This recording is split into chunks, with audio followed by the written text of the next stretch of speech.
Welcome to the Startup Funding Espresso. I'm Hall T. Martin, where we talk about how to raise funding and invest in startups and the time it takes to drink an espresso.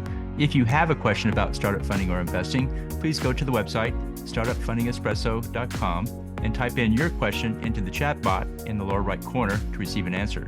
I hope you enjoy this episode. Hello, this is Hall T. Martin with the Startup Funding Espresso, daily shot at startup funding and investing. Before writing a grant application, make sure you have these things ready to go.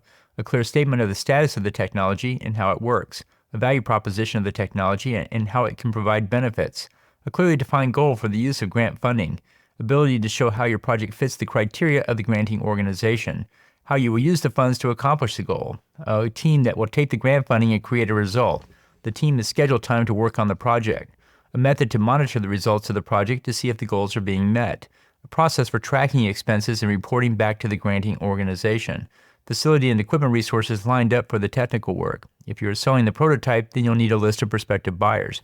Ensure these items are in place before writing the grant application. Thank you for joining us for the Startup Funding Espresso, where we help startups and investors connect for funding. Let's go start us into today. Hall T. Martin is the director of Investor Connect, which is a 501c3 nonprofit dedicated to the education of investors for early stage funding.